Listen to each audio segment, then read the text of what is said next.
Ajá. Bueno.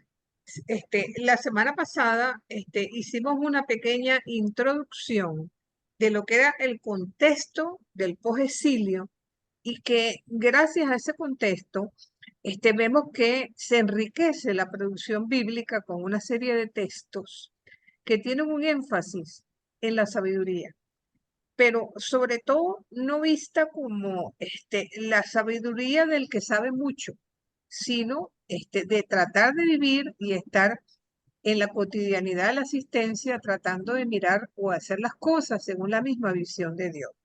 Y por eso se nos presentan una serie de textos de los cuales ya recorrimos un poco lo que fue la vía de los proverbios y de los salmos como textos de oración. Y hoy nos toca seguir con otro texto que es el libro de Jonás.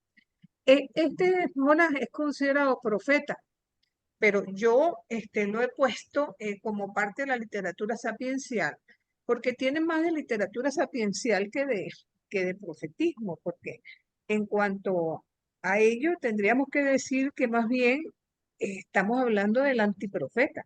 Jonás es un antiprofeta completamente, porque vemos cómo la mayor parte de los textos proféticos, si bien en más de una oportunidad Dios envía al profeta a naciones determinadas, este, esta es la primera vez que mandan a un profeta para que haga su predicación en nombre de Dios y provoque que ese pueblo sea capaz de convertirse, ¿no?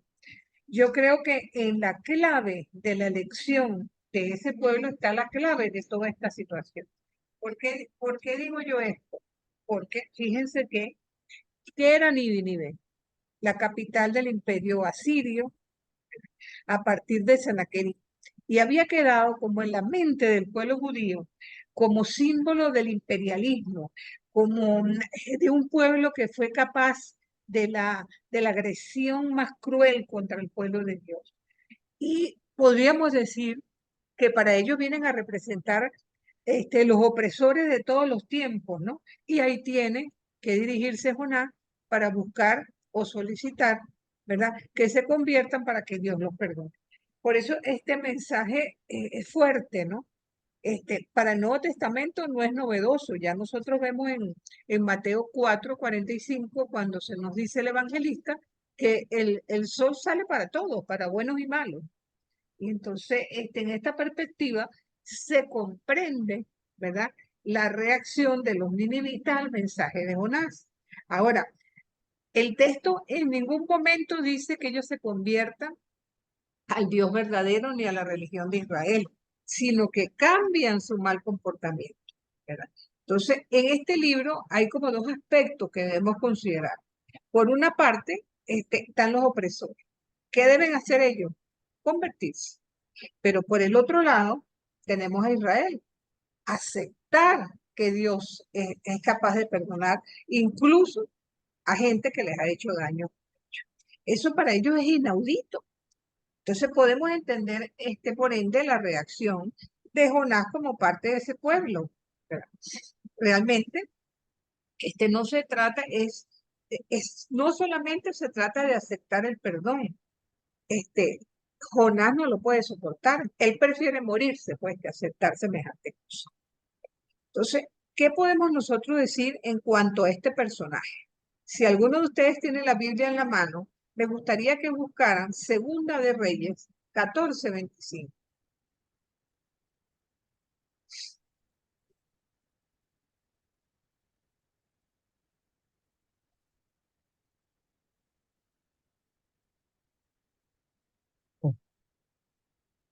Aquí la tengo.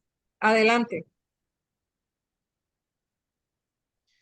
Fue él quien restableció las fronteras de Israel desde la entrada de Hamat hasta el mar de Araba, tal como Yahvé, Dios de Israel, lo había dicho por boca de su servidor, el profeta Jonás, hijo de Amitai, que era de Gad Hefer. Ajá, correcto, hasta ahí Jesús. Fíjense en una cosa. Realmente podemos situar al profeta Jonás en la época de Jeroboam II, que es donde hace referencia al segundo libro de Reyes aproximadamente. Se dice que fue contemporáneo de Amós y que probablemente sus escritos aparecieron en el siglo XIII, pero eso suena un poco raro, ¿verdad? Básicamente, comienza el texto de la misma forma que comienzan los textos proféticos, un personero que es enviado por parte de Dios. Pero lo más seguro es que este texto se haya escrito en el ambiente posexílico, cuando ya había caído Nínive precisamente. Nínive cae en el año 622 antes de nuestra era. Entonces, ubicarlos antes de ese contexto es bastante improbable, por no decir que imposible. Pero generalmente los autores los centran en la época de Esdras y Nehemías, que como bien sabemos, este es un texto que está escrito en tercera persona, al igual que el texto de Jeremías. Entonces, por eso no podemos 100% datar con exactitud. Ahora, una cosa bien interesante, ¿no? El nombre de Jonás significa paloma, ¿ok? Si podríamos traducirlo. Y en cierto modo tiene que ver con su temperamento. Una persona que es voluble, que es inconstante y que de alguna manera nos va mostrando un relato que se convierte en algo bastante edificante. Porque fíjense que el texto comienza con una desobediencia y termina prácticamente haciéndole una crítica muy fuerte a Dios mismo, porque eso es lo que hace Jonás. Entonces, de algún modo, es un texto bastante corto, porque apenas son 4 capítulos que de alguna manera se van dando con mucha facilidad y que en el fondo su tema central no es otra cosa que el amor misericordioso de Dios para todos. Eso sí, ¿cuál es la condición? La conversión. Si nos convertimos, pero estamos hablando de un pueblo, quienes David, Miguel David, que la semana pasada habló de Nahum, hizo referencia a esto, de que Nahum en el capítulo 3 dice que los paganos son de lo peor. Entonces, pero si se arrepienten, de alguna manera pueden tener la misericordia de Dios. Entonces, estos sentimientos misericordiosos de Dios no se parecen en nada a los sentimientos de Jonás. De alguna manera estamos viendo una situación que si quisiéramos nosotros describir la conducta de este señor, es que en el fondo él le da pesar que Dios no llegue a cumplir esa promesa. Él no quiere ni que se conviertan los ninivitas ni que Dios lo perdone, eso es mucho menos. Pero ¿qué es lo que busca en el fondo el autor de este texto? Aleccionar a sus contemporáneos que tenían una mentalidad parecida a la suya, ¿no? Entonces, Israel nunca se escandalizaba de que Dios amenazase al pueblo, ¿verdad? Por un mal comportamiento, pero que finalmente se arrepintiera, que será su pueblo escogido, pero a otros pueblos ni de broma. Entonces, abiertamente estamos ante un ambiente posexílico y vamos viendo el tenor del relato por allí, donde fíjense que esta misma postura la encontramos en el Salmo 78, por ejemplo, el Salmo 82, cuando de alguna manera se invoca la justicia divina contra los crueles perseguidores paganos. Y esto se da en un contexto, recordemos que Esdras y Nehemías trataron de hacer una criba, de alguna manera, tratar de expulsar a todas las mujeres con sus hijos para tratar de conservar la pureza de raza. Entonces, el librito puede haberse dirigido a esa serie de personas que estaban en este estado de ánimo, ¿no? Y que si bien con las reformas de Esdras y Nehemías se dio la separación, pues prácticamente entre los pueblos paganos y el pueblo de Israel, que de alguna manera se cerró sobre sí mismo.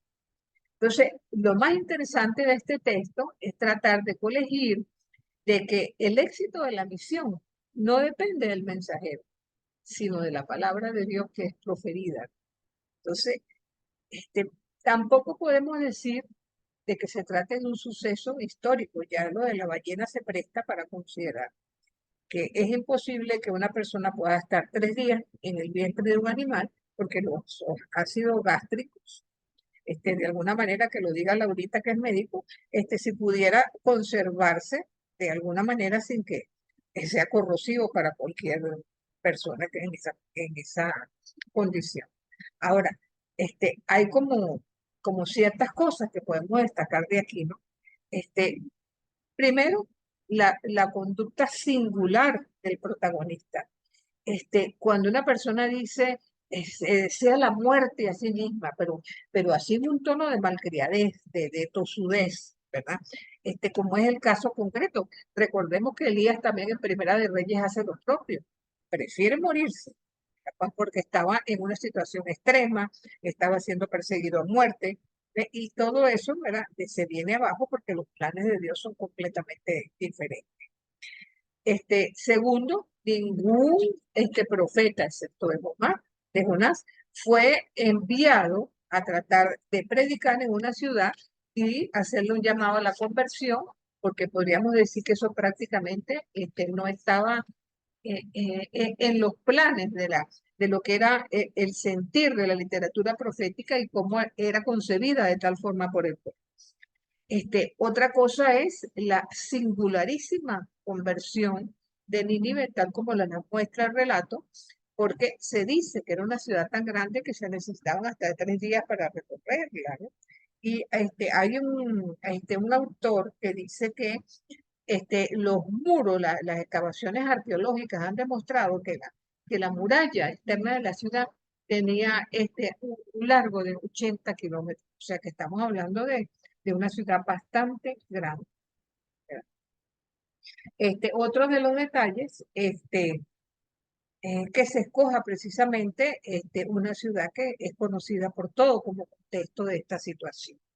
Como les decía, es un texto que está dividido en 4 capítulos y vamos nosotros a tratar de recorrerlo porque vale la pena siendo tan corto que podamos ir leyendo el texto en la medida que se va dando el relato. Espérense para pasar a la segunda lámina, que debe aparecer. Ajá.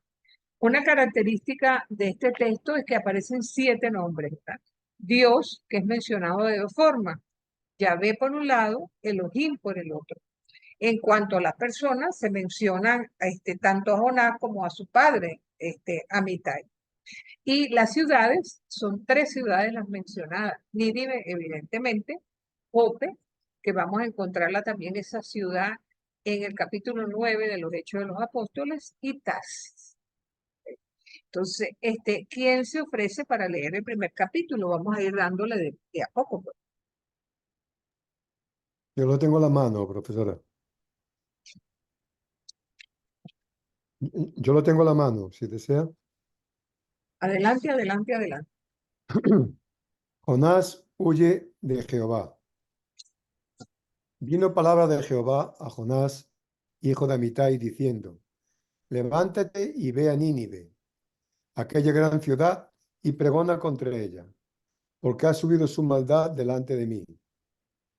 Y Jonás se levantó para huir de la presencia de Jehová a Tarsis, y descendió a Jope, y halló una nave que partía para Tarsis, y pagando su pasaje, entró en ella para irse con ellos a Tarsis, lejos de la presencia de Jehová. Pero Jehová hizo levantar un gran viento en el mar, y hubo en el mar una gran tempestad, tan grande que se pensó que se partiría la nave. Los marineros tuvieron miedo, y cada uno clamaba a su Dios, y echaron al mar los enseres que había en la nave para descargar de ellos. Pero Jonás había bajado al interior de la nave y se había echado a dormir. Y el patrón de la nave se le acercó y dijo: ¿Qué tienes, dormilón? Levántate y clama a tu Dios, quizá Él tendrá compasión de nosotros y no pereceremos. Y dijeron cada uno a sus compañeros: Venid y echemos suertes para que sepamos por causa de quién nos ha venido este mal. Y echaron suertes, y la suerte cayó sobre Jonás. Entonces le dijeron ellos: Decláranos ahora por qué nos ha venido este mal. ¿Qué oficio tienes y de dónde vienes? ¿Cuál es tu tierra y de qué pueblo eres?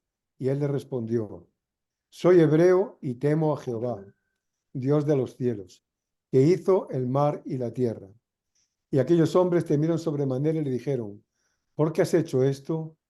Porque ellos sabían que huía de la presencia de Jehová, pues él se lo había declarado. Y le dijeron, ¿qué haremos contigo para que el mar se nos aquiete? Porque el mar se iba embraveciendo más y más. Él le respondió, tomadme y echadme al mar, y el mar se os aquietará, porque yo sé que por mi causa ha venido esta gran tempestad sobre vosotros. Y aquellos hombres trabajaron para hacerle volver la nave a tierra, mas no pudieron porque el mar se iba embraveciendo más y más contra ellos. Entonces clamaron a Jehová y dijeron, te rogamos ahora, Jehová, que no perezcamos nosotros por la vida de este hombre, ni pongas sobre nosotros la sangre inocente, porque tú, Jehová, has hecho como has querido. Y tomaron a Jonás y lo echaron al mar, y el mar se aquietó de su furor. Y temieron aquellos hombres a Jehová con gran temor, y ofrecieron sacrificio a Jehová, e hicieron votos. Pero Jehová tenía preparado un gran pez que tragase a Jonás, y estuvo Jonás en el vientre del pez 3 días y 3 noches. Bien, Es el primer dejémoslo capítulo. hasta ahí. Entonces, tiene levantada la mano Pablo. Adelante, Pablo.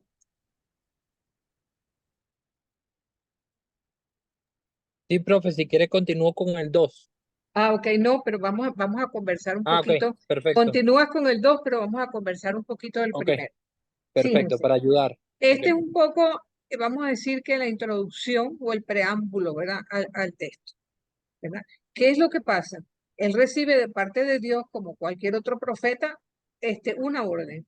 Tienes que ir donde Nínive, tienes que hacer que esa gente se convierta, que esa predicación que tú vas a hacer sea lo suficientemente sentida para que ellos sientan la necesidad de cambiar de vida, ¿verdad?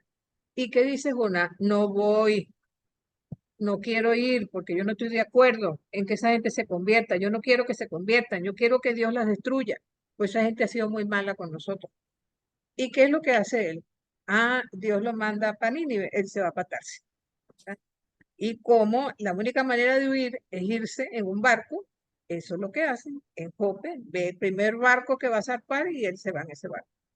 Entonces, allí un poco también es una llamada de atención hacia nosotros, porque puede ser que muchas veces no tengamos claro qué es lo que Dios quiere para cada uno de nosotros y cómo de alguna manera Dios como que nos está llevando, ¿no? A que su voluntad sea la que se haga en nosotros. Y en este relato tan simbólico, ¿verdad? Donde recordemos que Él se va con gente pagana, precisamente, no estamos hablando de gente que tiene la fe de Israel, sino sencillamente de gente que tiene sus propios dioses y de hecho ellos empiezan a invocar a cada uno de ellos en la medida que la tormenta va cogiendo como fuerza, ¿no? Pero no, Jonás está dormido porque le importa poco morirse, prefieren morirse que hacer lo que Dios quiere. Entonces, ellos empiezan a echar suerte, pero eso se despierta Jonás y se da cuenta que todo eso que está pasando es por culpa de él. Sabe que Dios anda, tú sabes, con la vara encima de él, como diciendo, ah, tú no quieres ir para donde yo te mando, bueno, ya tú vas a ver lo que te va a pasar. Y de hecho, hasta echan la suerte, pues a ver quién le toca, pero él está consciente de que es él el culpable. Tanto es así que apenas lo echan al mar, la tempestad se calma completamente. Ese es el preámbulo aquí para ver lo que sigue a continuación. Ahora sí, Pablo, adelante con el capítulo 2. ok. En la Biblia que tengo yo comienza así el capítulo 2. Jonás en el vientre del pez. Yahvé ordenó a un gran pez que tragara a Jonás, y Jonás estuvo 3 días y 3 noches en el vientre del pez. Entonces Jonás dirigió esta oración a Yahvé su Dios desde el vientre del pez. Es mi angustia, ya, en mi angustia llamé a Yahvé y me respondió. Grité desde el lugar de los muertos y tú oíste mi voz. Me habías arrojado en el corazón del mar y la corriente me cercaba. Tus olas y tus remolinos pasaban sobre mí. Y dije, he sido arrojado a tu presencia, nunca más veré tu santo templo. Me subían las aguas hasta el cuello, el abismo me rodeaba, las algas se enredaban en mi cabeza. A las raíces de los montes descendí, al país cuyos cerrojos se cierran para siempre, pero me hiciste subir de la fosa, oh Yahvé, mi Dios. Cuando en mí me desfallecía el alma, me acordé de Yahvé, y mi oración llegó a ti, a tu santo templo. Los que sirven los ídolos vanos sacrifican sus esperanzas, pero yo en acción de gracias te ofreceré un sacrificio y cumpliré mis votos. De Yahvé viene la salvación. Entonces Yahvé dio orden al pez y éste vomitó a Jonás sobre la tierra. Ahí se termina el capítulo 2. Exacto. Fíjense que la manera como empieza y como termina este capítulo, ¿no? Al comienzo, 2:1, ¿verdad? Dios ordena al pez tragarse a Jonás. Y en cambio en 2:11, al final, Dios ordena al pez que lo vomite, ¿no? Entonces, de alguna manera, fíjense que Dios rescata a Jonás después de 3 días en que él va a pasar en la más profunda oscuridad, en ese momento cuando se da cuenta de lo que ha hecho. Y se dirige al Señor en oración, pidiéndole piedad, promete que va a obedecerle. Dios le devuelve la vida y lo envía a tierra firme. Entonces, cuando acudimos humildemente a Dios, Él siempre nos va a escuchar. Y tendríamos que preguntarnos, si no nos ha pasado, como Jonás, en aquellos momentos de oscuridad que hemos tenido a lo largo de la vida por distintas circunstancias, en esos momentos que creemos que Dios no está de nuestra parte, que Dios se ha alejado completamente. Y esta es una experiencia de todo ser humano, la que acaba de compartir precisamente el profeta. Entonces, ahora se da cuenta que no puede desobedecer, no le queda más remedio que hacerle caso a Dios. Adelante, Francisco, que ibas a compartir. Gracias. Yo quería preguntar si esto es una forma, esta narración, este libro, en forma narrativa, es una forma de parábola para Sí, indicar que Dios siempre perdona. No sí, importa lo que uno... correcto, podría interpretarse como una parábola incluso, porque estamos clarísimos que no se trata de un acontecimiento histórico desde el punto de vista como conocemos nosotros la historia. Podría interpretarse como una parábola, como una metáfora, Vale. como un tipo de comportamiento, si se quiere, humano, ¿no? Ante las adversidades de la vida. ¿Cuántas veces nosotros hemos escuchado, muere una persona que a nuestro juicio no ha sido una persona muy buena, que sepamos, ¿no? Y enseguida decimos, bueno, Dios lo castigó. O sea, es como una cuestión que es recurrente en la mentalidad de nosotros, ¿no? Y uno se pregunta, ¿no? Si no seremos un poquito como Jonás, cada uno de nosotros. Entonces, Yo lo interpreté como espero que que eso Dios siempre conteste tu perdona. inquietud, Francisco. Yo digo que yo lo interpreté como que Dios siempre perdona, haga lo que haga, se comporte mal siempre cuando se arrepienta. Así lo Exactamente, tal cual, así mismo es. Hay otra persona que tiene levantada la mano también. ¿Quién será? Ah, Jesús. Eh, Adelante. sí, profe, y que incluso los mismos judíos lo llaman el Midrash de Jonás, porque ellos han Sí. reconocido que el texto refleja, pese a que puede ser ficticio, pero refleja una enseñanza profunda e interesante, ¿no? El tema de la misericordia de Dios. Así mismo es, ciertamente. Fíjense, ¿quién lee el capítulo 3? Porque quiero detenerme en el 4, que ese es el que tiene los mayores detalles del texto. Yo, profe, lo hago yo. Adelante, adelante, Daniel. Por segunda vez, la palabra de Yahvé llegó a Jonás y le dijo, levántate, vete a Nínive, la gran ciudad, y anuncia lo que yo te diga. Se levantó Jonás y fue a Nínive, como se lo había ordenado Yahvé. Nínive era una ciudad muy grande. Se necesitaban 3 días para atravesarla. Jonás entró en la ciudad e hizo un día de camino pregonando. Dentro de 40 días Nínive será destruida. Los ninivitas creyeron en la advertencia de Dios y ordenaron un ayuno, y se vistieron de saco desde el mayor al menor. La noticia llegó hasta el rey de Nínive, que se levantó de su trono, se quitó el manto, se vistió de saco y se sentó sobre cenizas. Luego hizo publicar esta orden en Nínive: hombres y bestias no comerán ni beberán nada, que se vistan de saco y clamen a Dios insistentemente, que cada uno se corrija de su mala conducta y de sus malas obras. ¿Quién sabe si Dios se arrepentirá y cesará su enojo, de manera que no nos haga morir? Al ver Dios lo que hacían y cómo se habían arrepentido de su mala conducta, se arrepintió él también y no los castigó como lo había amenazado. Estaba escuchando a Daniel y estaba recordando los relatos del diluvio, ¿no? Cuando los seres humanos se estaban comportando tan, pero tan mal, que Dios decide que va a acabar con el mundo, acabar con su creación. Pero después se arrepiente. Verá, fíjense que esta imagen tan hermosa que nos están dando de un Dios siempre misericordioso, que a pesar de que promete castigo, si hay arrepentimiento por parte del ser humano, siempre la misericordia va a estar presente. Esto nos lo recuerda también el Jesús de la misericordia, ¿no? Una y otra vez.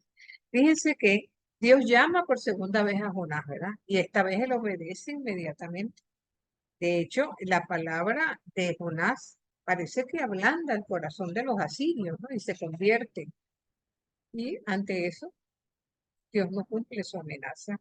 Aquí quizás la moraleja sea preguntarnos, ¿no? Si puede haber conversión en nuestros mundos. Nosotros conocemos muchos pueblos y personas. Podemos tener esperanza en la conversión de las personas del pueblo, aún cuando consideremos que quizás esa persona, ese pueblo, nos ha hecho algún daño. O sea, podemos mirar de la misma forma que Dios mira la conversión de las personas. O sea, es algo verdaderamente hermoso, ¿no? Porque fíjense que lo más impresionante de este capítulo 3, que en ningún momento dice que ellos se hayan convertido al Dios de Israel, sino que cambiaron su mala vida, se convirtieron a su Dios, a sus dioses paganos, a lo que ellos estaban acostumbrados. Adelante, Francisco. Una pregunta. Daniel estaba leyendo que las ropas eran de saco. Ajá. En la Biblia que tengo yo, que en este caso estaba revisando en la Valera, pone cilicio. Y eso era como algo que se ponían como castigo, Sí, con como luto. puntas. Sí, que me llama la atención que en una se traduce como saco, que no es una ropa de autocastigo, de autoflagelación, mientras que el cilicio sí, y en la mía pone cilicio y en la otra pone el saco, ¿no? Simplemente me llamó la atención y quería Sí, sí, saber. tal cual. Buena acotación que has hecho, porque en efecto, cuando había penitencia o había luto por alguna circunstancia, habían como dos circunstancias que se daban con frecuencia. Primero, el rasgar las vestiduras. Recordemos a los sacerdotes ante el juicio de Jesús, cuando ellos piensan que hay blasfemia, ellos se rasgan las vestiduras de alguna manera. Vestirse de sayal implica también humillarse, ponerse a lo bajo, presentarse ante Dios de la manera más sencilla, para que Dios pueda mirar desde arriba y ver la humildad de su esclavo. O sea, es un poco ese sentir que se ve a lo largo o sea, es como lo que es interno, que nadie lo puede ver, que es el arrepentimiento, tiene como una demostración física a través de esa disposición de ponerse o de alguna manera vestirse de sayal, vestirse de arrepentimiento. Quien nos ve sabe que es una persona que está en un camino o reandando el camino de algún modo. Es hermoso, de verdad. ¿Quién puede leer el capítulo 4? Yo, profe, yo lo puedo leer. Adelante. Perdón. A Jonás esto no le gustó nada y se enojó. Se dirigió a Yahvé y le dijo, ah, Yahvé, es exactamente lo que yo preveía cuando estaba todavía en mi tierra, y por esto traté de huir a Tarsis. Yo sabía que tú eres un Dios clemente y misericordioso, paciente y lleno de bondad, siempre dispuesto a perdonar. Oh Yahvé, te ruego que tomes mi vida, pues ahora es mejor para mí morir que vivir. Yahvé le contestó, Jonás, ¿crees tú que tienes razón para enojarte así? Pero Jonás salió de Nínive y se hizo una cabaña al este de la ciudad para ver lo que sucedería a la ciudad. Entonces Yahvé Dios hizo brotar una planta de ricino que creció por encima de Jonás para dar sombra a su cabeza y así calmarlo de su enojo. Jonás se alegró mucho por la planta. Pero al día siguiente, al amanecer, Yahvé mandó un gusano que malogró la planta y la secó. Al salir el sol, Yahvé hizo soplar viento caliente desde el este. El sol acaloró tanto a Jonás que éste se desmayó. Se deseó la muerte y dijo, mejor es morir que vivir. Entonces Yahvé le preguntó, ¿te parece bien enojarte por este ricino? Jonás respondió, sí, tengo razón para estar enojado hasta el punto de querer morir.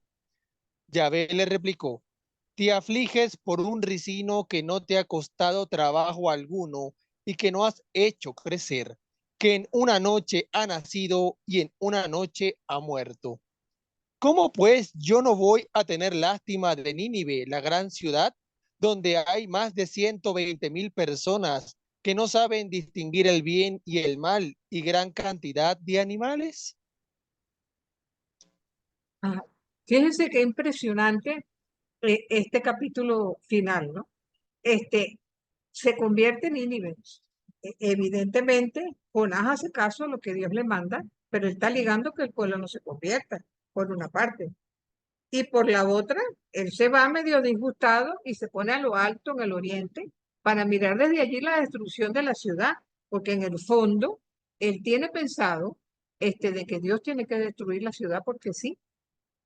Fíjese el versículo 5, ¿no? Estaba sentado a la sombra esperando el destino de la ciudad. O sea, él prefiere nuevamente llamar a la muerte, pero él no quiere ver eso. Él no quiere ver que el pueblo no sea destruido, no quiere ver que Dios los perdone. Él no acepta eso.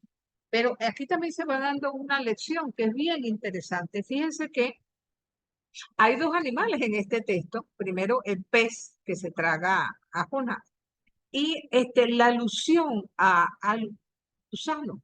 Gusano en hebreo se expresa con dos acepciones, tolar, ¿verdad? Y rimat.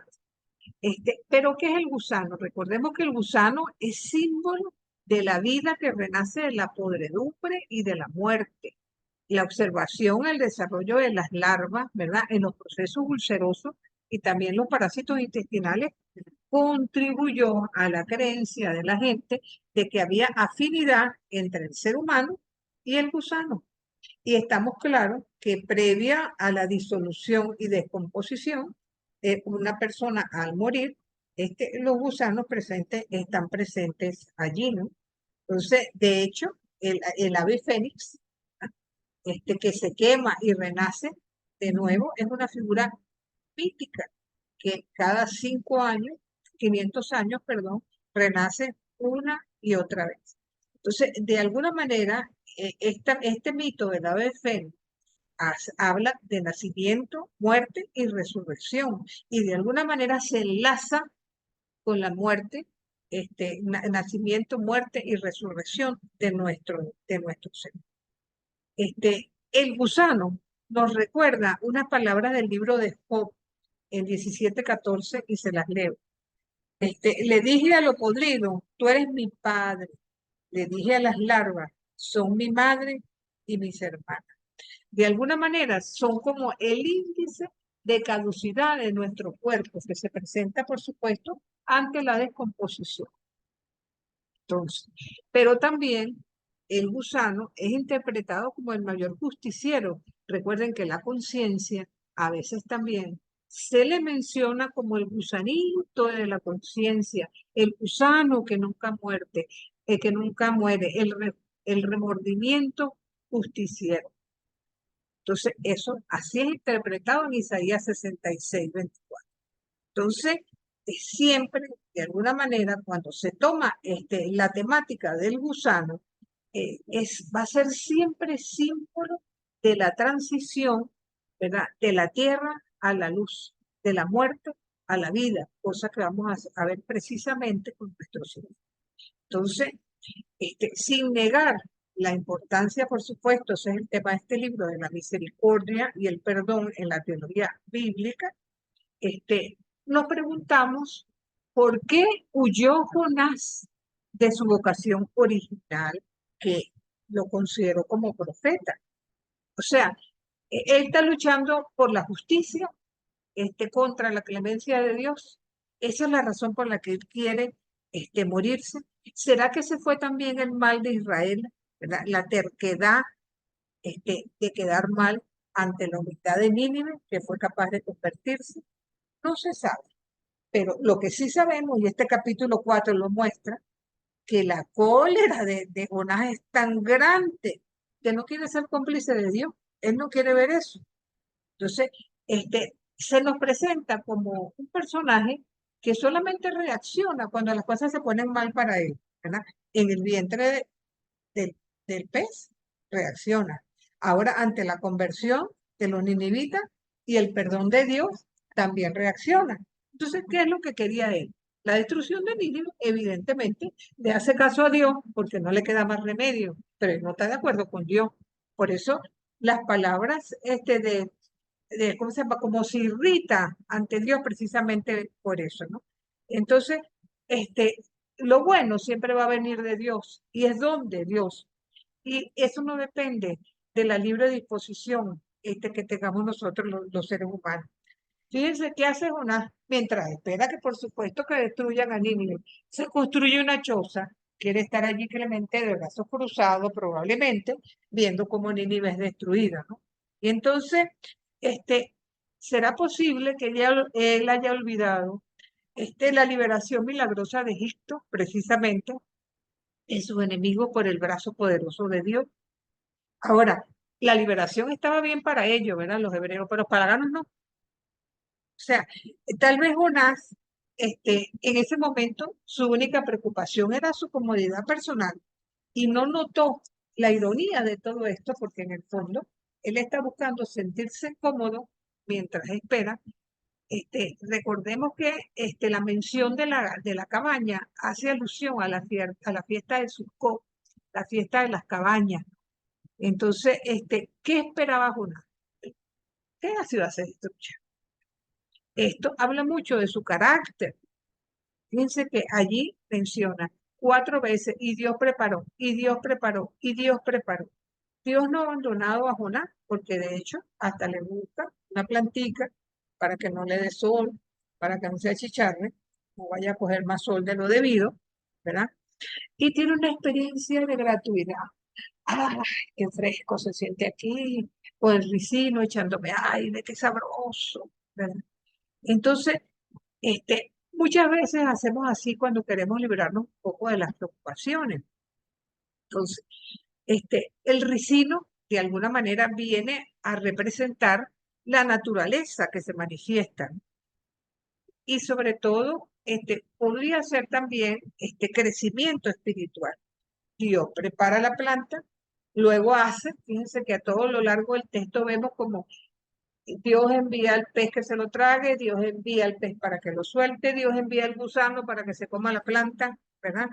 Entonces, en lugar de ser Nínive la castigada, parece que Jonás es el castigado. Ahora le quitaron la matica, el gusano se la comió y ahora está cogiendo sol con pelotito, ¿verdad? Y entonces podemos entender que el egoísmo de Jonás lo lleva a protestar, porque ¿cómo es posible que le esté pasando eso?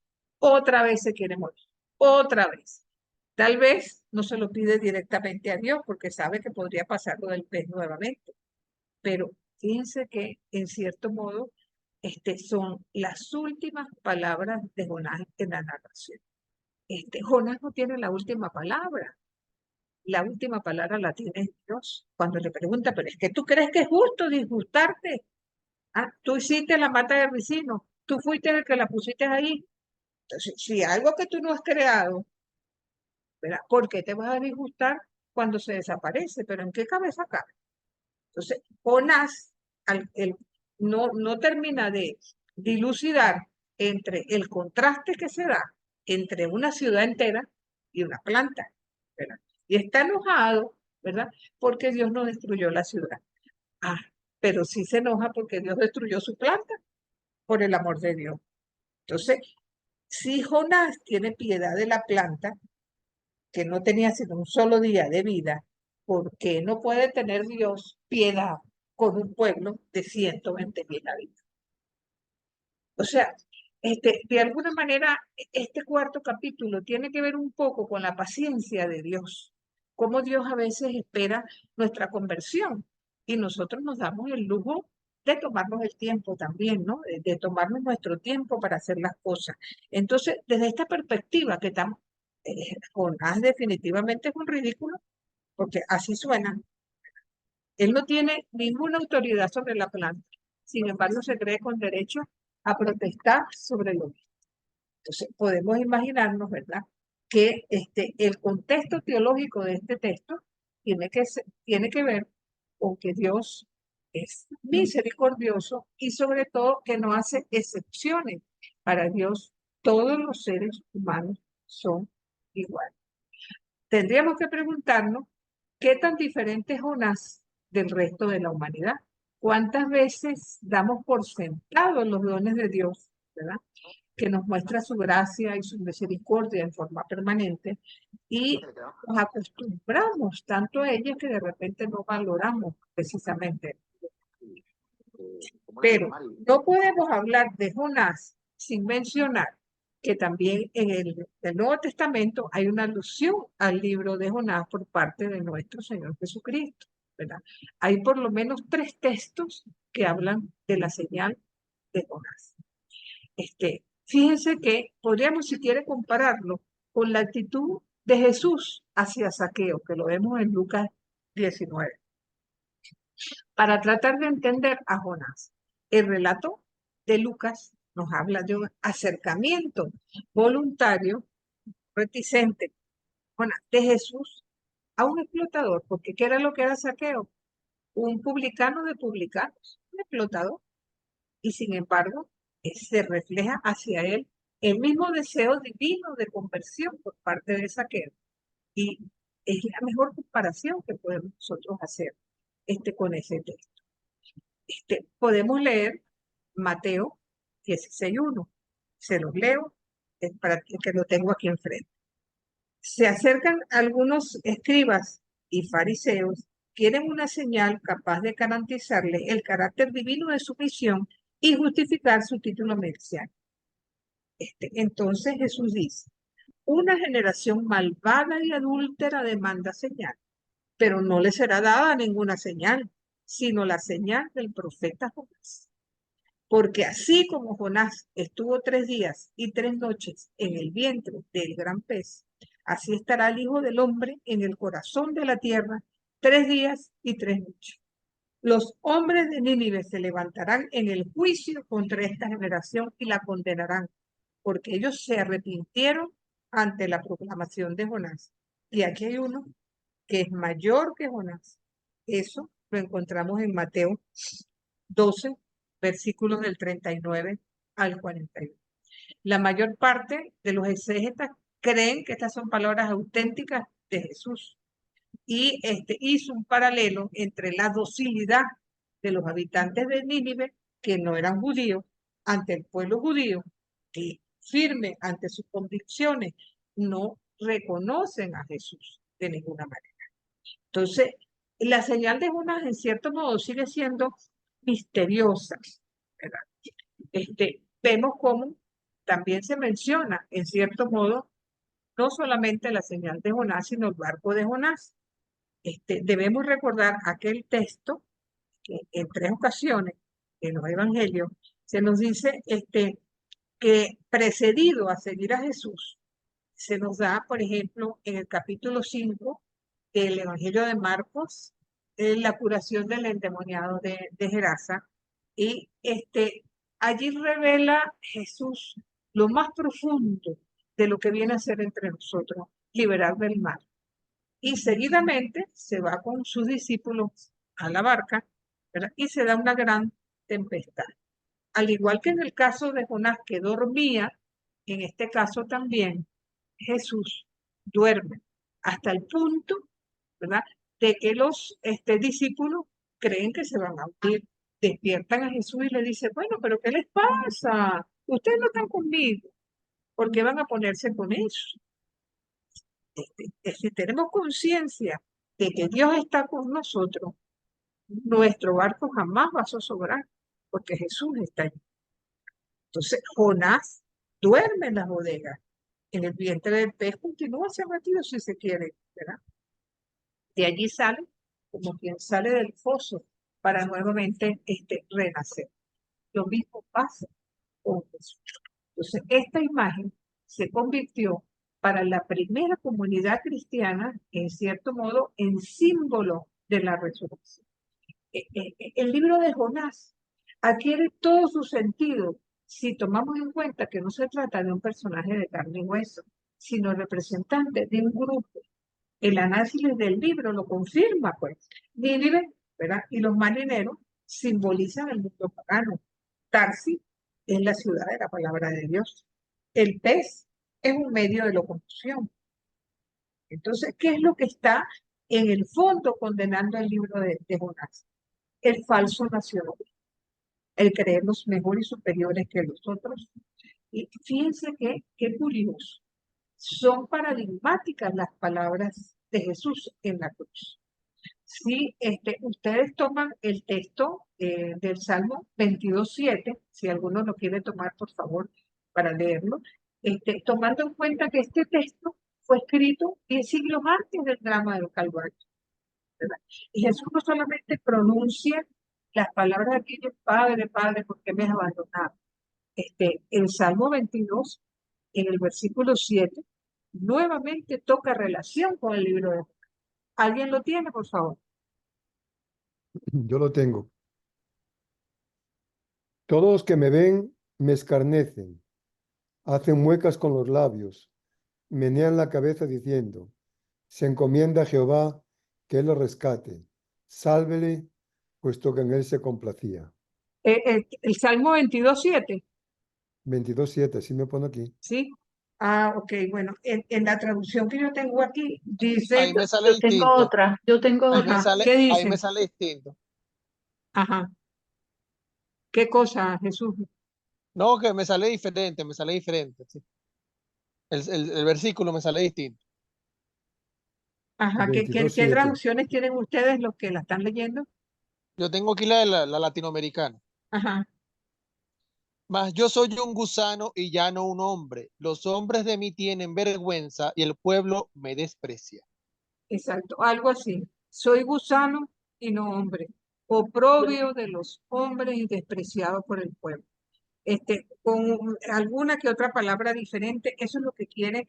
O sea, el gusano para la simbología cristiana sigue siendo el emblema de Cristo, ¿verdad? Que pasa del estado de ayección, del estado de la muerte, a la divinidad gloriosa de la resurrección.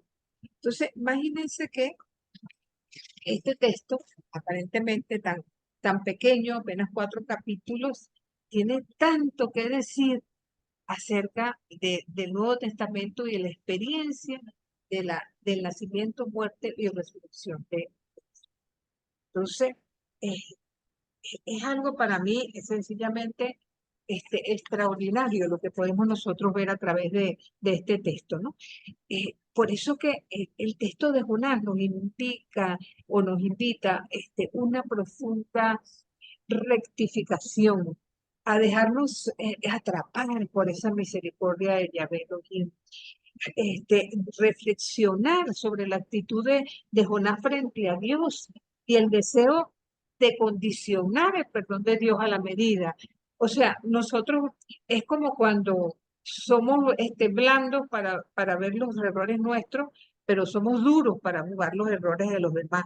Aquello que el Evangelio nos decía, ¿qué haces viendo la pajita en el dedo del otro cuando tú tienes un tronco de viga en el mismo, ¿no?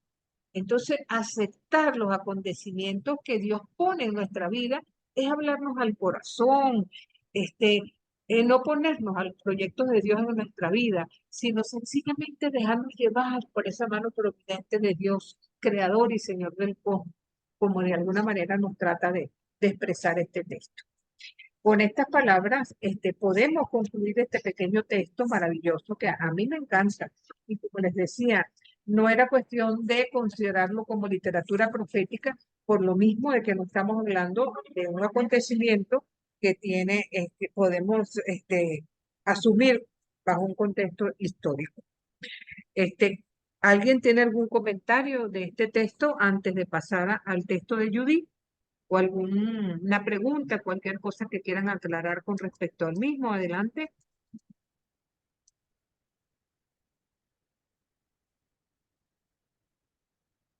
¿No?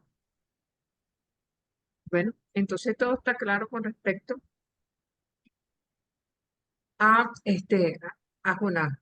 Vamos a ver qué podemos nosotros decir acerca del segundo texto que nos ocupa esta vez, que es el texto de Judith. Aquí estamos, en primer término, vamos a decir que ante otra realidad. En primer término, ¿verdad? Porque este es un texto que no entró a formar parte del canon hebreo. ¿Por qué razón? Porque siendo un texto escrito bastante tardío, incluso hay algunos autores que hasta llegan a adelantarlo hasta el 150 antes de Cristo.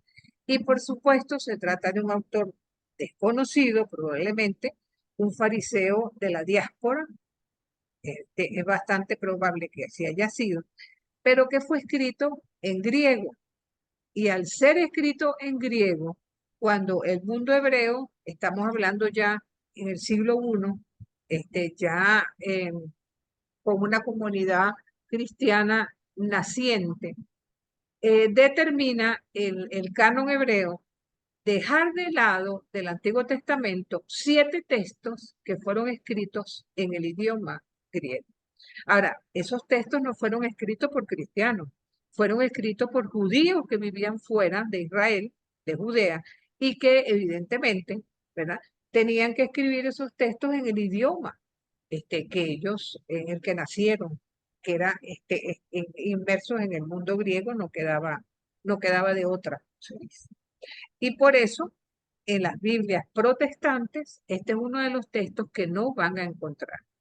Y sirva la acotación para señalar que las Biblias protestantes no son ni mejores ni peores que las nuestras. Sencillamente que van a tener, o mejor dicho, que no van a tener siete textos en el Antiguo Testamento. En el Nuevo Testamento estamos completamente con los mismos textos. ¿Okay? Para nosotros son 46 textos del Antiguo Testamento, para ellos son 39. Porque después de la separación del mundo protestante con Lutero, ellos decidieron adoptar para el Antiguo Testamento el canon hebreo.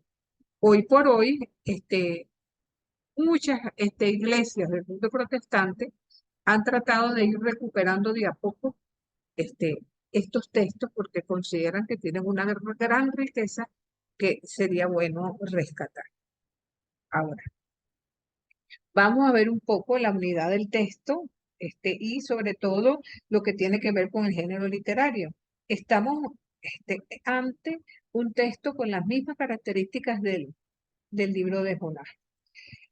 Habría que ver si en efecto esta heroína epónima, que de paso no aparece sino hasta el capítulo 8, si ustedes leyeron este texto, tienen que haberse dado cuenta que hay un problema que tiene que ver con la unidad del libro, incluso con la redacción, que se ubica, que podía haber sido escrito en etapas, en varios momentos diferentes, empezando en el siglo V, en la época del posexilio, hasta que definitivamente en el siglo I antes de Cristo. Entonces, probablemente durante la misma época de los macabeos, cuando está reinando Antíoco IV Epifanes, que de alguna manera hizo tanto daño al mundo judío. Y vemos precisamente que estos textos, la gesta de los macabeos, se da en este momento histórico. Un detalle de este texto es la ironía. La ironía surca a todo lo largo del texto, de principio a fin, porque los personajes no hacen lo que se espera de ellos. Eso es lo primero que hay que comentar. Y estamos ante un género literario bien particular. No es un relato histórico, quizás sea una ficción novelada, un relato alegórico o simplemente la libre utilización de una serie de tradiciones bíblicas, de relatos heroicos, de audacias de mujeres, ¿verdad? En la que Judy evidentemente va a representar un papel de este. Ahora, la fecha de composición ya la hemos mencionado. Entonces, la diferenciación que se hace en la mención de este texto del sumo sacerdote Alcino, que es mencionado en Primera y 2 de Macabeo, incluso en el capítulo 4 de Judith, permite aportar algunas precisiones, ¿no? Y asumir que en efecto, ya para el año 150 este texto tendría que haber sido escrito en su totalidad. Si pudiéramos hacer alguna división, tendríamos que dividirlo en dos partes. Una primera parte, capítulos del 1 al 7, y una segunda parte del capítulo 8 al 16, que es cuando hace su aparición Judith. Entonces, vamos a tratar sobre todo de ver el sentido de lo que está aconteciendo en el momento. En primer término, se nos habla de un imperio que está en vías de creación.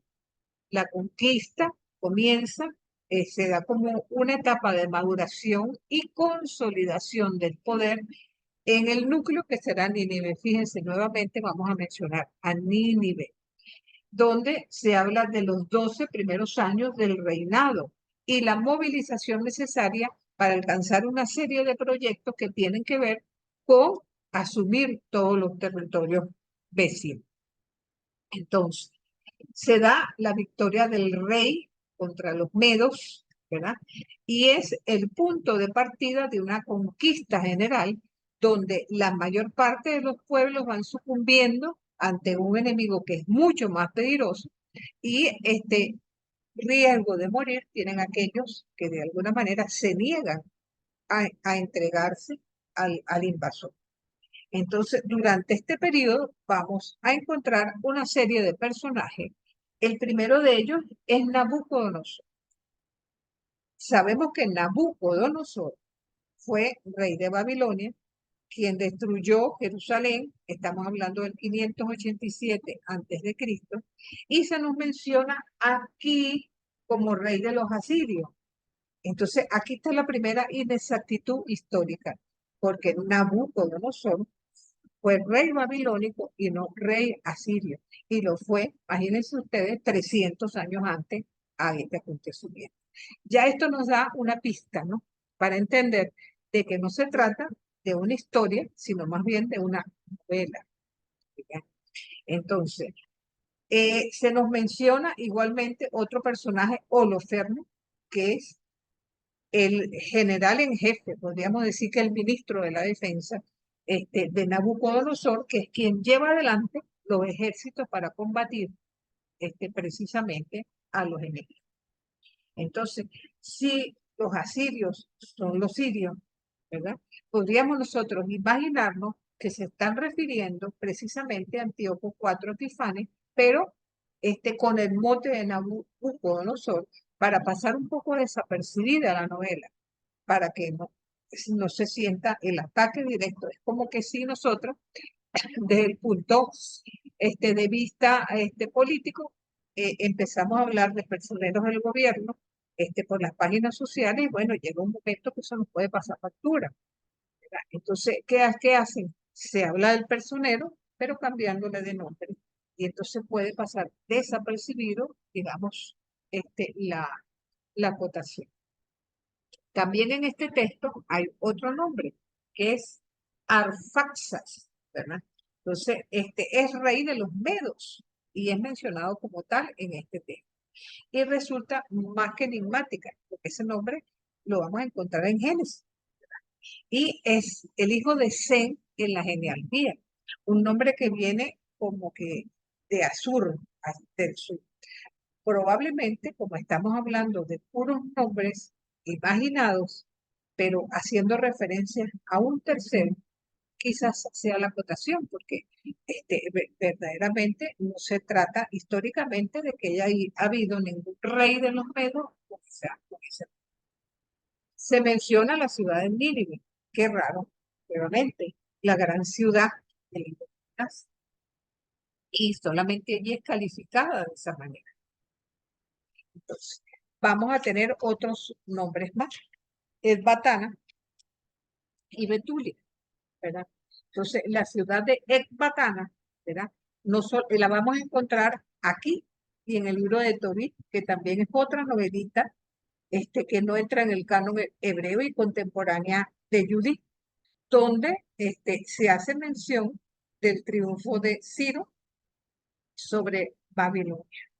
Entonces, en este texto nuevamente es mencionada, porque luego de la guerra se da como una pausa de 120 días para que los soldados disfruten un poco de todo lo que han asolado en las batallas anteriores, para que descansen un poco, ¿ver? Y en esos 120 días de banquetes, de descansos, ¿verdad? Entonces, se imagina, ¿verdad? De alguna manera, que es una especie de Dios, Nabucodonosor, que va a ir conquistando toda la ciudad. Y allí nos encontramos con Petunia, que es la ciudad de Judá. Entonces, es extraña la geografía porque no existe históricamente ninguna ciudad llamada Petunia en los textos bíblicos, pero viene a ser la ciudad clave del país, la temible fortaleza que se resiste, ¿verdad?, a que sea invadida por los ejércitos de Holofernes. Y es una fortaleza a tal punto que está en un enclave muy importante que impide el acceso tanto a Samaria como a Judá. Entonces, de alguna manera, la geografía de Judith tiene como efecto tratar de aislar a Jerusalén de cualquier tipo de peligro y alejarla de toda operación que tenga que ver con algo bélico. Entonces, ¿cuál es la misión de Holofernes? Y ya vamos entrando en los primeros capítulos. Aquí no vamos a tener oportunidad de leer todo el texto, porque aquí sí estamos mencionando que son 6 capítulos, 16 capítulos, bastante como para poder detenernos en cada uno de ellos. Vamos a detenernos en ciertos detalles. ¿Cuál es la misión de Holofernes? Para comenzar, hace un consejo de guerra y se da una convocatoria para que el día 22 del primer mes, y se da esta indicación temporal, se va a ir hacia Betulia, que no se quiere entregar.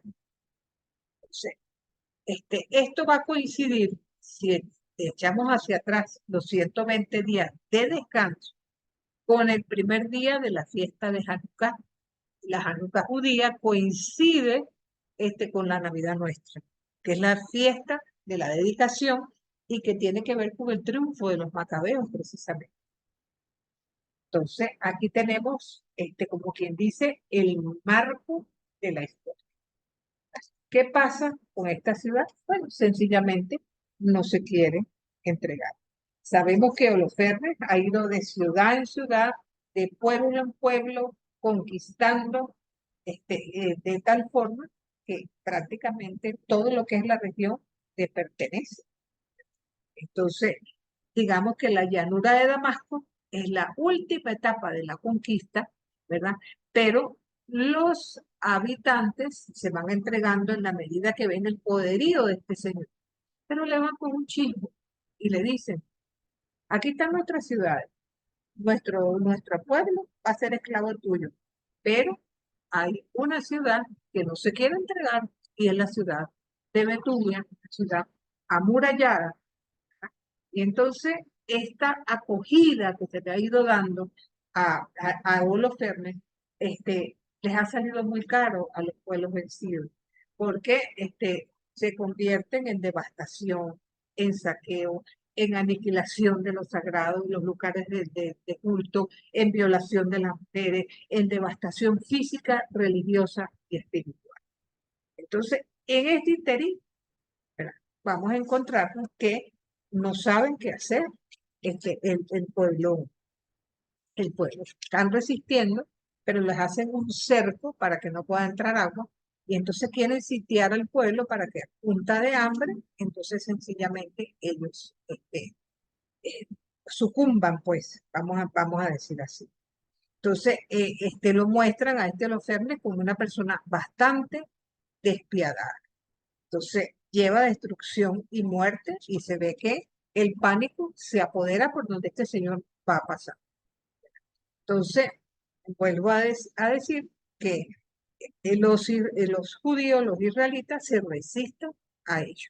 Entonces, tras la caída de las naciones vecinas, la amenaza llega a ellos. Y el pueblo empieza, en actitud penitencial, a tratar de ver si es posible salir de esto sin entregarse. Holofernes manda un emisario, un tal señor Agior, que le dice de parte de Holofernes que tienen que entregarse, porque no van a tener un buen futuro si ellos no lo hacen libremente. Entonces, ellos no le hacen daño a este emisario, sin embargo, se burlan de sus discursos porque ellos están seguros, ¿verdad? Por una parte, Agior es amenazado, pero ellos están seguros de su poderío militar y que los judíos, que no son gente precisamente guerrera, no pueden hacerle frente. ¿Y qué es lo que hace el pueblo en la medida que se va viendo cercado, en la medida que va viendo que se le están acabando las municiones, que se está acabando el agua? Estamos ante el día 34. Ellos dicen, bueno, vamos a dar 6 días más. Si en eso nuestro Dios no ve por nosotros, entregaremos, no nos queda más remedio. Y es entonces, en este asedio de la ciudad, cuando aparece Judith en el capítulo 8. Quisiera ver un poco el semblante de esta mujer, y si leemos un poco del capítulo 8, me gustaría, si alguien puede, por lo menos los primeros versículos, para saber el contexto de la actuación de esta. ¿Se lo puedo leer, profe? Adelante, adelante, Laurita. Ok, el 8 del principio. Sí, el 8, mi corazón. A ver. Se enteró entonces de ellos Judith, hija de Merari, hijo de Ox, hijo de José, hijo de Osiel, hijo de Elías, hijo de Ananías, hijo de Gedeón, hijo de Rafaín, hijo de Ahitob, hijo de Elías, hijo de Hilquías, hijo de Eliab, hijo de Natanael, hijo de Salamiel, hijo de Sarasadai, hijo de Israel. Su marido Manasés, de la misma tribu y familia que ella, había muerto durante la recolección de la cebada. Mientras estaba en el campo vigilando a los que ataban las gavillas, le dio una insolación a la cabeza, cayó en cama y vino a morir en su ciudad de Betulia. Fue sepultado junto a sus padres, en el campo que hay entre Dotán y Balamón. Judith llevaba ya 3 años y 4 meses viuda, recogida en su casa. Se había hecho construir un aposento sobre el terrado de la casa. Se había ceñido de saco y vestía ropas de viuda. Ayunaba desde que había enviudado, a excepción de los sábados y las vigilias de los sábados, los novilunios y sus vigilias, las solemnidades y los días de regocijo de la casa de Israel. Era muy bella y muy bien parecida. Su marido Manasés le había dejado oro y plata, siervos y siervas, ganados y campos de los que ella era dueña, y no había nadie que pudiera decir de ella una palabra maliciosa, porque era muy temerosa de Dios. ¿Sí? No, llega hasta el 10. Oyó pues Judith las amargas palabras que el pueblo había dicho contra el jefe de la ciudad, pues habían perdido el ánimo ante la escasez de agua. Supo también todo cuanto Osías les había respondido y cómo les había jurado que entregaría la ciudad a los asirios al cabo de 5 días. Entonces mandó llamar a Jabris y Jarmis, ancianos de la ciudad, por medio de la sierva que tenían al frente de su hacienda. Ajá. Vinieron, Ajá, ahora sí dejémoslo hasta allí. O sea, porque yo les hago esta acotación, sobre todo para quienes no pudieron completar la lectura del texto. ¿Cuál era la situación de las viudas en Israel? Una situación bien deplorable, ¿verdad? Porque generalmente quedaban desamparadas si no tenían un hijo que viera por ellas, prácticamente quedaban en la calle. Los bienes del muerto, era el templo quien los administraba. Ahí estaba el tesoro de las viudas, como bien lo criticó Jesús en los evangelios. Y así por el contrario, tenemos a una mujer que es viuda, que no tiene hijos, que no tiene dificultades económicas porque su marido le dejó todo y encima, al parecer, tiene una belleza impresionante, pero a pesar de todo, ha seguido siendo viuda durante 3 años y medio. Todo el mundo la respeta, nadie se mete con ella. Pues ella pide audiencia con los jefes del pueblo y les dice, ustedes saben cómo es la cosa. ¿Cómo se les ocurre a ustedes tentar a Dios? A ustedes se les olvida Deuteronomio 6:16, no tentarás al Señor tu Dios. ¿Cómo son ustedes capaces de poner el plazo a Dios para que nos salve? Si nosotros caemos en manos de esa gente, es porque será voluntad de Dios. Ustedes no le pueden poner plazos a Dios para que resuelva. Pero no se preocupen, yo voy a orar al Señor para que me dé las herramientas para yo poder dar una solución a este problema. Entonces, de allí en adelante, los hombres del pueblo se quedan impresionados con ella, porque reconocen no solamente a una mujer bella, pero también es una mujer sabia, ¿verdad? Entonces le dicen que se limite a orar. Ah, por cierto, el nombre de Judith quiere decir la judía, así se puede traducir. Entonces, ella dice, si Dios lo quiere así, yo voy a ser el instrumento que Dios utilice, ¿verdad?, para salvar al pueblo. Tengan confianza. Entonces, a partir del capítulo 9 vamos a encontrar una oración bellísima que ocupa todo lo largo del capítulo, donde ella sabe que Dios, o sea, o por lo menos ese es el tenor de su oración, Dios que es el defensor de los humildes, Dios que no deja de lado la súplica del necesitado, y de una u otra manera, entonces va enfocando, ¿verdad?, la necesidad de, te va a pasar esto,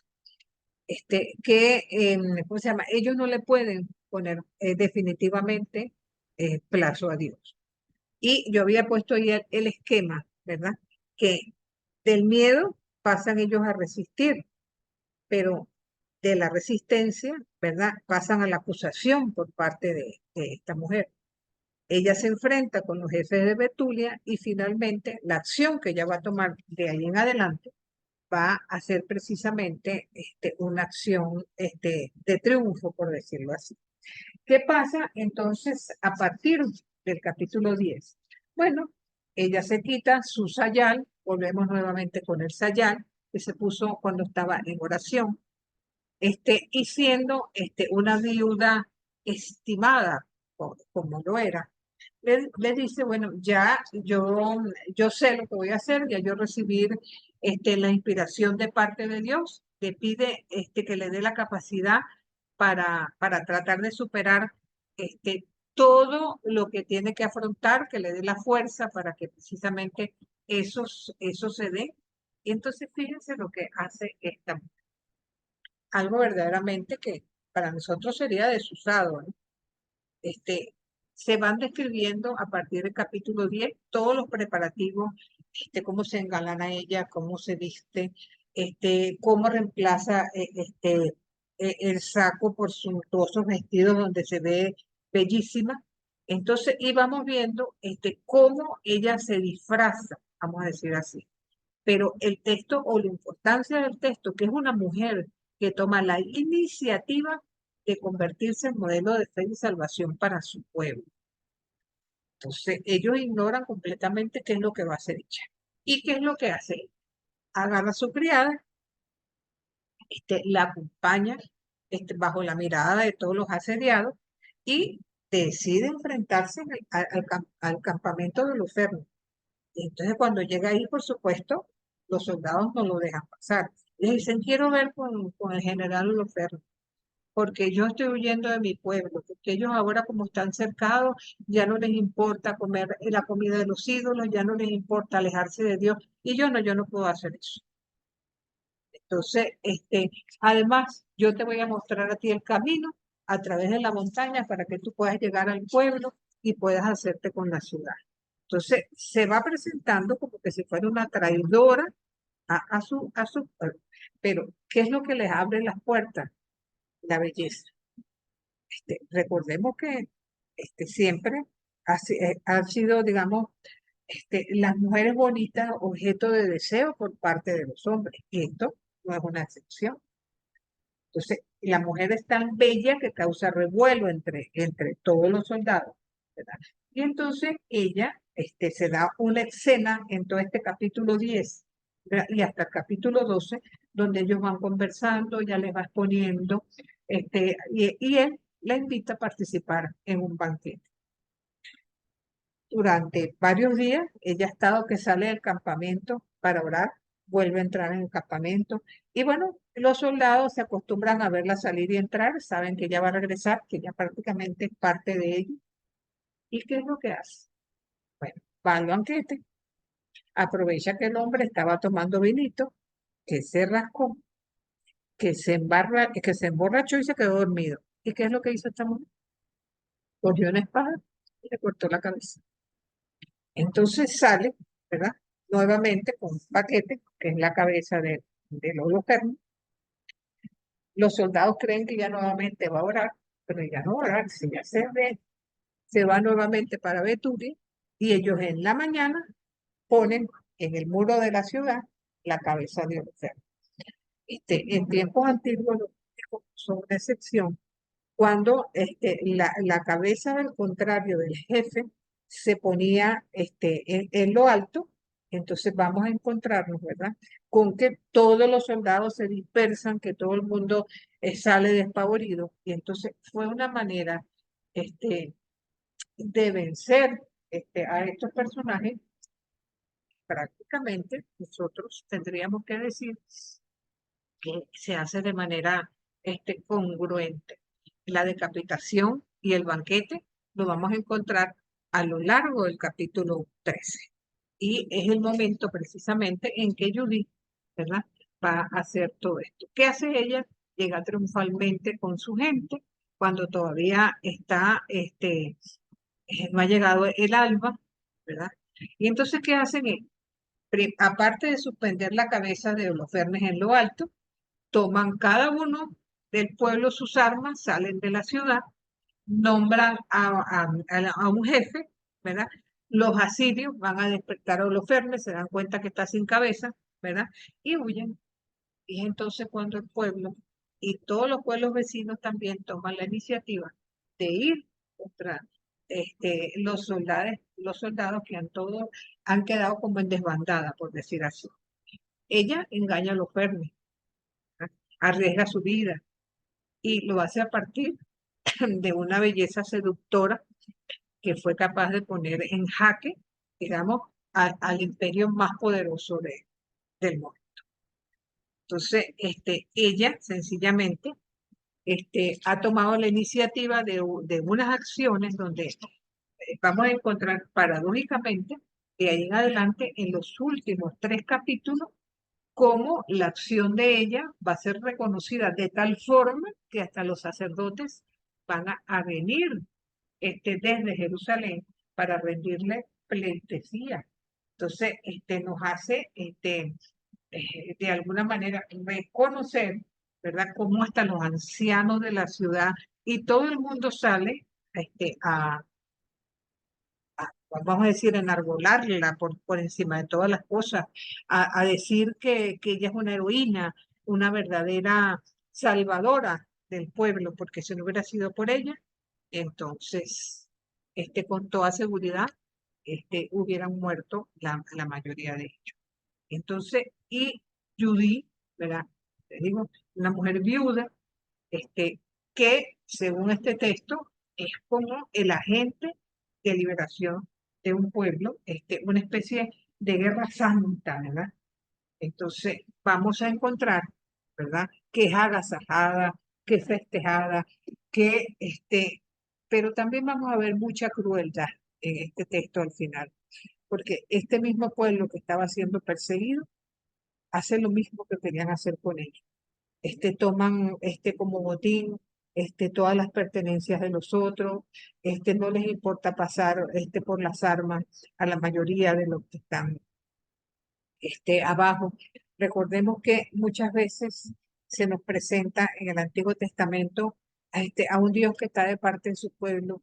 Está claro que Dios está siempre en contra de cualquier injusticia, pero aquí hubo también, vamos a decir, muchos desmanes. Sin embargo, a favor de ella, hasta los sacerdotes les dicen unas palabras hermosísimas. Tú eres la gloria de Jerusalén, orgullo de Israel, la honra de nuestro pueblo. Lo que hiciste con tu mano bendita sea, junto a Dios y por siempre. Y fíjense que aquí pone al sumo sacerdote que calla y desaparece. Ahora, lo más curioso, y este texto, quizás por eso es otra razón por la que quizás no hayan entrado en el canon hebreo, se dice que ella y sus amigas fueron a Jerusalén y estuvieron 3 meses en el templo. 3 meses en los que se debe haber visto mucha menstruación. Recordemos que ya estamos ante un momento en que la mujer estaba en cierto lugar del templo que podía entrar al mismo, precisamente por la impureza que la mujer tiene. De alguna manera, en el fondo, lo que trata de representar aquí, la liberación de los esclavos, el compartir los bienes, la posesión de la tierra, las características del año santo, pero ¿de qué manera se obtiene? Entonces, es un poco, y les digo algo, en honor a este texto, hay un foro que es para a partir de esta semana y que tiene que ver precisamente con este texto. La pregunta que ustedes van a disertar en el foro es la siguiente. Lo pueden ver también en el plan de estudios que tienen en la página. ¿Es justo matar en nombre de Dios? ¿Es ético? Entonces, yo quiero que ustedes diserten sobre eso porque realmente da que pensar hasta qué punto muchas de las guerras de la historia se han hecho por motivos religiosos y está bien lo que ella hizo. El fin justifica los medios. Es un poco, ¿no? Que me gustaría que ustedes diserten sobre eso en el foro y puedan compartir unos con otros. Recuerden que en el foro, se meten en el foro, ya pueden acceder a poner su opinión. Pueden ver las opiniones de los otros, pero una vez que ustedes han puesto la suya, ¿no? Lo cual les va a permitir también poder intercambiar opiniones. ¿Okay? Dicho esto, podemos finalizar con el contexto teológico de Judith. Sí hay que reconocer que ante este contexto histórico del momento, el tratar de ser fieles a la fe de Israel en un contexto cultural griego, donde podía contaminarse la fe, es una de las cuestiones que están presentes aquí. También está presente la virtud de la oración, del ayuno y la penitencia, ¿verdad?, que evidentemente acompañan a la epopeya que realiza esta mujer. La apertura al extranjero, porque Agior es recibido como parte del pueblo siendo extranjero. Una visión abierta de la espiritualidad donde las mujeres evidentemente pueden también tener un papel importante. La necesidad de ver que Dios juzga también la autosuficiencia. Hay veces que nosotros creemos que por nuestras propias fuerzas podemos con esto y con aquello. El estar consciente que nuestra fuerza viene de Dios y que la actitud como criatura ante Dios tiene que ser la humildad, es algo que tiene que ser una constante en nuestra vida. Que muchas veces la victoria de los débiles sale al frente, aun cuando todo está en su contra. Por otro lado, el regocijo popular, por el éxito de la misión de esta mujer, que en fin y al cabo, les proporcionó la libertad que tanto añoran. Y, evidentemente, la mujer al servicio de la fe. Y según el texto, mientras más bonita sea, mejor. Entonces, dicho esto, sí me gustaría compartir con ustedes algunos comentarios, algunas preguntas, porque ciertamente este texto da mucha tela para cortar. Así que adelante, mi gente querida. No quisiera seguir con el próximo texto, que es el de Tomás, porque, ay, de Tomás, Dios mío, disculpen, Tobías, porque me parece que no nos va a dar tiempo ni siquiera de empezar. Sí les agradezco que entonces, si pueden, para la semana que viene, Job y Tobías, echen un vistazo. Yo sé que Job son 42 capítulos, no es tan fácil pensar en leerlo, pero vale la pena que hagan el esfuerzo. ¿Ok?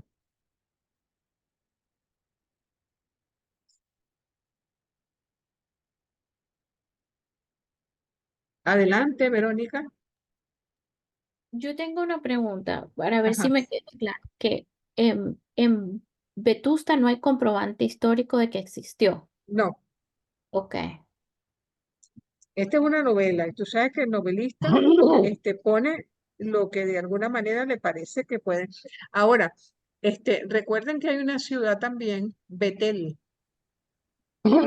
Entonces, Betel, podría tener relación Betulia con Betel. Entonces, habría que ver si ese fue el nombre que se escogió precisamente como un acicate precisamente para que rimara, pues. Pero por la descripción de los textos tendría que estar hacia el norte, hacia Samaria, precisamente para que sea puente entre Jerusalén, Samaria y Judá, es protegiendo el enclave de Jerusalén. Ok. ¿Ok? Laurita, Tenía, bueno, un comentario y una preguntita también con respecto a los textos de alabanza hacia Judith, porque muchas veces se utilizan para las fiestas de la Virgen. Todo lo que tú eres bendita entre las mujeres, tú eres el orgullo de nuestro pueblo. Y entonces son como textos que se leen mucho cuando son las fiestas de la Virgen. Entonces ahorita, no sé, me ponía a pensar qué pueden tener en común estas dos mujeres, porque Judith se ve como una mujer guerrera que pues toma la justicia en sus manos, y la Virgen, pues bueno, ella escuchó siempre la palabra de Dios. Lo que tienen las dos en común es que tienen una vida de oración importante y las dos escuchan la voz de Dios y pues la siguen cada una a su manera. Y no sé si había alguna otra cosa que decir con respecto a esto. bueno, mi niña, recuerda que el Magnífica, que es la oración de alabanza de María ante la Anunciación, es un popurrí de textos del Antiguo Testamento. Ahí vemos que el cántico de Ana, la mamá de Samuel, y siempre va a ser, hay parte de los salmos. Entonces, esta oración, que probablemente tú eres la gloria de Jerusalén, orgullo de Israel, es probable que no solamente se encuentre en el libro de Judith, sino que también la encontremos en algún salmo y en cualquier otro texto. Y eso nos daría la oportunidad de ver también la concordancia de ciertas expresiones en los textos bíblicos, ¿no? Y que nos permitiría de alguna manera hacer una lectura transversal de los textos bíblicos, porque esto que tú estás diciendo en efecto es así.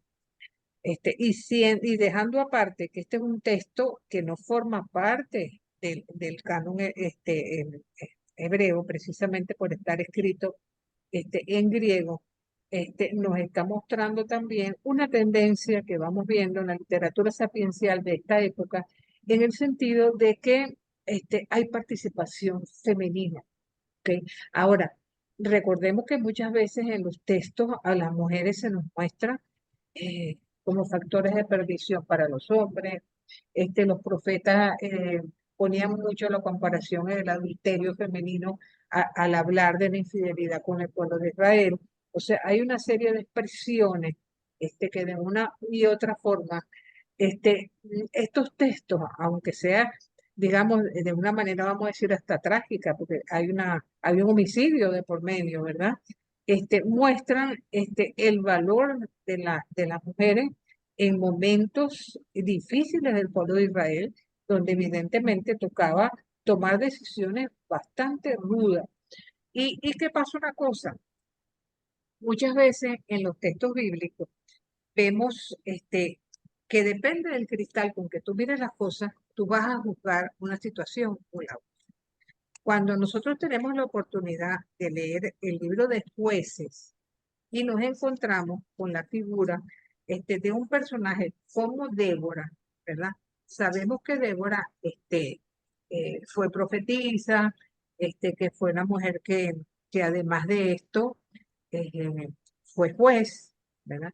Entonces, de algún modo vamos viendo de cómo esta figura queda de alguna manera reivindicada como mujer en positivo, pero hay otras figuras femeninas que van a quedar reivindicadas en masculino.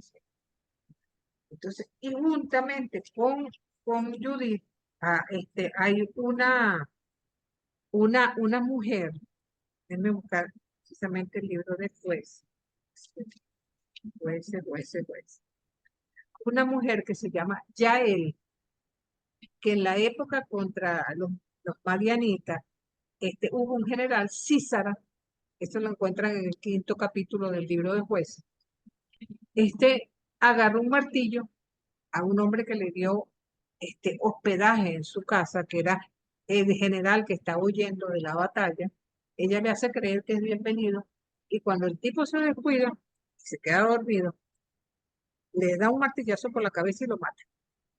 Entonces esa mujer queda como heroína, y ahí queda como heroína para el pueblo de Israel. Pero fíjense que unos capítulos más tarde, Dalila hace lo mismo con Sansón, y resulta que Dalila es mala, porque Dalila hizo eso, pero para el pueblo contrario a Israel. Entonces, muchas veces las cosas dependen del cristal con que se mira. Lo interesante en los textos bíblicos es tratar de leerlos así, como les digo, en transversal, para darse cuenta de las actitudes cambiantes y las situaciones concretas con que los personajes bíblicos se desenvuelven a lo largo de las tramas. No sé si se conteste, Laurita, tu pregunta, mi corazón. Sí, perfecto. Gracias. Chévere, mi niña. Adelante, amigo Francisco. Bueno, la pregunta da miedo, la pregunta que nos hace, ¿no? ¿Es justo matar en nombre de Dios? Eso da mucho respeto solamente plantearse esa pregunta. Pero yo creo que, por lo que entiendo, estas personas con estos hechos narrativos, no creo que sean tan explícitos los sucesos, sino nuevamente creo que igual que antes son alegorías o parábolas o situaciones que quieren mostrar una enseñanza más que un Correcto. hecho como tal. O sea, no sé si plantearnos esa pregunta es muy... Aparte en el contexto que se dan esos eventos, en la forma alegórica que se dan, si eso es planteable en el día de hoy, ¿no? De entrada, sin haber meditado nada, diría que nunca. Es factible eso, pero no sé si a lo mejor alegóricamente podría interpretarse como la lucha del bien contra el mal o qué sé yo. o defenderse, pero aquí tenemos premeditación, alevosía y temporalidad, por lo cual creo que es complicado poder discernir sobre eso en un foro, ¿no? Bueno, eso es así tal cual como tú lo estás planteando, y es que precisamente, recuerden que esta es literatura sapiencial, ¿verdad? Y la lectura sapiencial no pretende ser textos históricos, sino mostrarnos enseñanzas, caminos, metáforas, parábolas, comparar la vida diaria y saber, o sea, es algo así como, ¿qué harías tú si estuvieras en el lugar de Judith? ¿Qué harías tú si estuvieras en el lugar de los Fernes? ¿Cuál es tu comportamiento? ¿Te comportarías como Jonás? ¿O sencillamente tú estás de acuerdo en que se perdone a los que te han hecho daño? O sea, eso, toda esta literatura es sabiduría para la vida, que nos está dando pistas de comportamiento. Por eso no podemos pensar que se trate de textos Claro, históricos, sino eso, metáforas, parábolas, historias que de alguna manera nos van señalando una actitud ante la vida. Y sobre todo, actitudes contrarias, actitud del bien y el mal. ¿De qué manera se enfrentan? ¿Cuál es la actitud que puedo yo tener ante cada uno de esos caminos? Sí, claro, totalmente de acuerdo. sí. ¿Qué dice Jesús? Bueno, profe, que como usted bien lo dijo, son obras que como género literario no plantean un acontecimiento histórico per se, pero que están basados tal vez en circunstancias históricas que vive el pueblo de Israel. Y el pueblo reflexiona a través de esas narraciones. Y, y por ejemplo, lo que usted acaba de comentar, bueno, en nombre de Dios se ha justificado la discriminación, por ejemplo, muchas veces. Entonces el texto también puede llevarnos a plantearnos eso. Así como hay que preguntarse, ¿es lícito matar en nombre de Dios? También yo me hago la pregunta, ¿es lícito que discriminemos en nombre de Dios? Porque muchas veces lo hacemos, ¿no? Porque aquel hizo o aquella hizo, o que se divorció y se volvió a casar. Bueno, pero ¿quién eres tú para tomar el papel de Dios y juzgar al otro? Hay muchas Jonás me formas de llama matar. exactamente, exactamente, tal cual, tal cual. Jonás te hace llevarte esa pregunta. Bueno, mira, Dios se lo dice a Jonás. Jonás es tan malcriado que le dice, ya sabía yo que tú eras misericordioso, blandito, bondadoso, ¿cómo se te ocurre a ti ser compasivo con ellos y con nosotros que somos tu pueblo? No, ¿qué te pasa? Y Dios le dice, bueno, pero ¿qué te pasa a ti? ¿Quién te crees tú para decidir qué hacer yo con mi misericordia? Lo mismo nos pasa a veces nosotros. ¿Quién somos nosotros para decir qué hace o no hace Dios con su misericordia? Claro. Como creo que a veces como iglesia nos ha tocado, que nos creemos dueños de decidir quién merece o no merece el perdón de Dios y quién no, ya va, que eso no te corresponde a ti, no nos corresponde a nosotros. Creo que Jonás me hace siempre recordarme eso, ¿no? Mira, no, yo no soy dueño de la misericordia de Dios y Dios sabrá. Eh, y lo mismo pasa yo creo que con Judith. Judith dice, no son ustedes, no se les ocurra tentar a Dios. Nosotros no podemos pensar que Dios es un seguro de vida, que nos va a salvar. Entonces, pero Judith ahora pide, es que ahí es donde uno se pone irónico, ¿no? Judith eh, pide a Dios la bendiga por lo que va a hacer, pero nunca dice lo que va a hacer. Judith se queda callada y después es que llega y dice, he aquí, miren, la cabeza de Holofernes, y a mí lo que me encanta es que Judith dice, he aquí que Dios ha hecho justicia de mano de una mujer. Como, mira, Dios se puede valer de lo que sea. No, no, no es solamente, no, Dios se puede valer de lo que sea para hacer justicia. Y creo que también estos libros nos ayudan a pensar sobre el sentido de justicia. ¿Qué es la justicia para ti?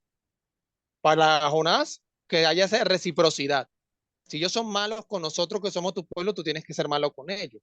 Para Judith, en cambio, no es, tal vez puede ser, mira, si nosotros nos portamos bien, Dios es bueno, pero no siempre es eso. A veces Judith nos hace pensar que hay que plantear la cosa desde un sentido benedictino. A Dios orando, pero con el mazo dando, ¿sí? O el mazo Pidamos a dando, Dios, claro.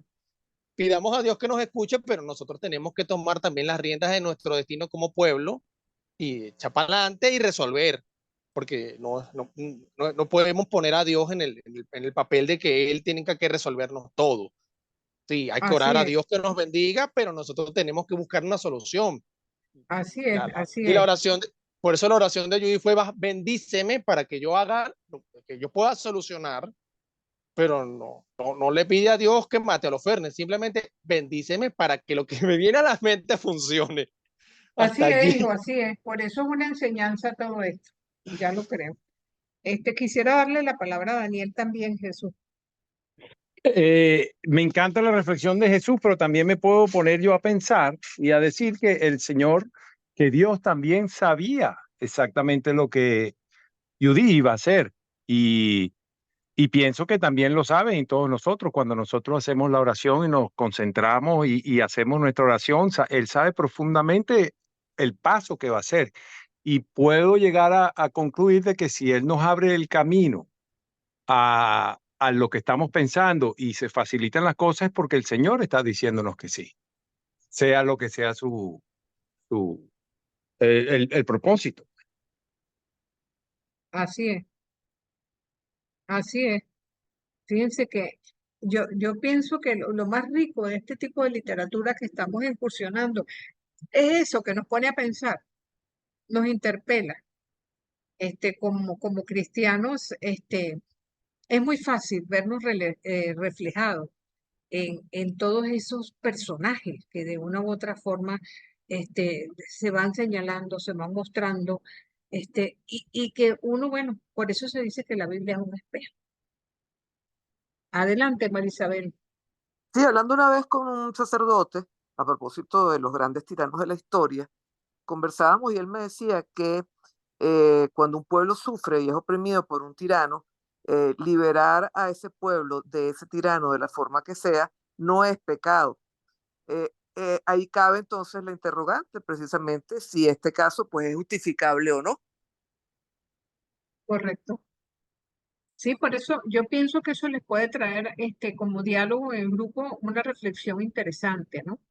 Porque están los pros y los contras, ¿no? De una decisión de ese calibre, por decirlo así. Cierto, Marisabel. Disculpa que te interrumpí.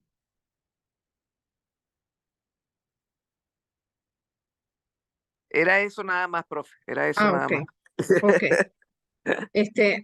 ¿Cómo se llama? A Jesús que lo corté a mitad de camino. Jesús, ¿quieres completar algo? Ah, no, profe, justamente cuando usted me cortó, yo ya había terminado. Ah, ok, Pero me chévere. acordé que la reflexión de Marisabel, esa reflexión es de Santo Tomás de Aquino. Es justo la muerte del tirano cuando es tiránico, cuando es un tirano. Es una reflexión de Santo Tomás. Así es, bueno. Reflexionemos al respecto. Entonces, es la invitación a que realmente reflexionemos entonces con respecto a todo esto. Y bueno, nuevamente los invito para la semana entrante que tengamos la oportunidad de compartir. No creo que podamos pasar más de 2 textos, ¿no? Todavía, de todas maneras, recuerden que es la misma presentación. Y ahí están algunos de los textos que nos faltan en esta primera presentación, vamos a decir así, donde los próximos serán Tobías y Job.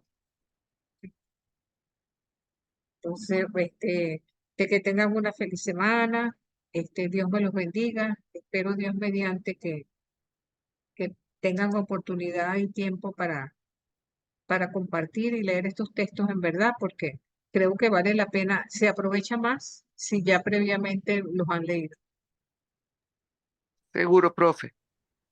Sí. Entonces, bueno, Dios me los bendiga, que tengan muy buenas tardes, que les vaya chévere. Chévere. Chao, Amén. chao. Hasta Feliz tarde a luego. todos. Hasta Gracias, luego. Gracias, profe. igualmente. Saludos Chao, a todos. profe. Bendición para todos. Amén. Profe,